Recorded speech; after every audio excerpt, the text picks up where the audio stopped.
ഭർതൃപരിത്യക്തയായ ശകുന്തള പുത്രനോടുകൂടി കശ്യപാശ്രമത്തിൽ വസിക്കുന്ന കാലത്ത് ഒരു ദിവസം വിശ്വാമിത്ര മഹർഷി കശ്യപ മഹർഷിയെ കണ്ടു വന്ദിപ്പാനായി ശിഷ്യനായ ശുനശേഫൻ ഒന്നിച്ച് അവിടെ ചെല്ലുന്നു.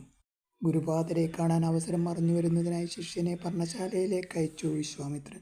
ആശ്രമ സമീപത്തുള്ള ഒരു അശോകത്തിൻ്റെ തണലിൽ കാത്തു നിൽക്കുമ്പോൾ, ഞാൻ കാട്ടിത്തരാമേ മുത്തച്ഛനെ എന്ന് പറഞ്ഞുകൊണ്ട് സുകുമാരകാരനായ ഒരു കൊച്ചുകുമാരൻ അദ്ദേഹത്തിൻ്റെ സമീപത്ത് പാഞ്ഞെത്തുന്നു.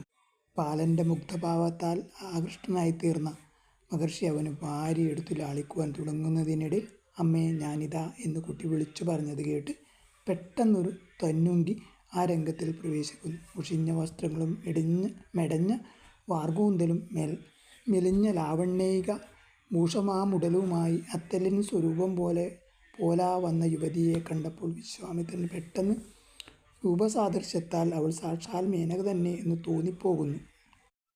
പിന്നീട് മഹർഷി ചോദിച്ചതനുസരിച്ച് അവൾ വിവാഹ പര്യന്തമുള്ള തൻ്റെ പൂർവ്വചരിത്രം പറഞ്ഞപ്പോൾ മേനകയിൽ തനിക്ക് ജനിച്ച പുത്രിയാണ് അവളെന്നറിഞ്ഞ് അദ്ദേഹം അത്ഭുത ആനന്ദാവശങ്കനായി ഭവിക്കുന്നു. അനന്തരം അവളുടെ കുശലവർത്തമാനങ്ങൾ അന്വേഷിച്ചപ്പോൾ ഭർത്താവായ ദുഷ്യന്തനാൽ പരിത്യക്തയാണവൾ എന്നറിയുകയാൽ പെട്ടെന്ന് അദ്ദേഹത്തിൻ്റെ ഭാവം പകരുന്നു. ക്രൂധനായ വിശ്വാമിത്രൻ സ്വപുത്രിയെ അവമാനിച്ച ദുഷ്യന്തനെ ശപിക്കുവാൻ ഒരുമ്പെട്ടപ്പോൾ പതിദേവതയായ ശകുന്തള അച്ഛനെ അനുനയ വാക്കുകൾ പറഞ്ഞ് ശമപ്പെടുത്തുന്നു.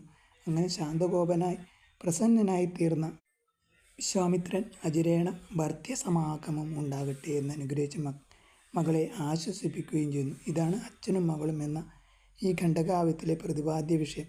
ഈ പ്രതിപാദ്യ വിഷയത്തിൻ്റെ വൈചിത്ര്യവും ഘടനാസൗഷ്ഠവും സഹൃദയന്മാർക്ക് സ്വയം വേദ്യമായിട്ടുള്ളതാകയാൽ തദ്വൈഷികമായ പ്രപഞ്ചനം ഇവിടെ ആവശ്യമായി തോന്നുന്നില്ല. പൗരാണികമായ പശ്ചാത്തലത്തിൽ നിൽക്കുന്ന ഇങ്ങനെയുള്ള ഒരു പ്രതിപാദ്യ വിഷയം കൽപ്പിച്ചതിനെപ്പറ്റി മാത്രം രണ്ടു വാക്ക് പറയേണ്ടതുണ്ട്. സാഹിത്യം സമകാലികങ്ങളായ സാമുദായിക പ്രമേയങ്ങളെ വിഷയീകരിക്കണമെന്നുള്ള വാദം തലയുർത്തുവാൻ തുടങ്ങിയിട്ടുള്ള ഇക്കാലത്തെ കാവ്യനിർമ്മാണത്തിന് പുരാണേതിഹാസങ്ങളെ സ്വീകരിക്കുന്നതിൽ ആക്ഷേപമുള്ളവർ പലരുമുണ്ടായിരിക്കും.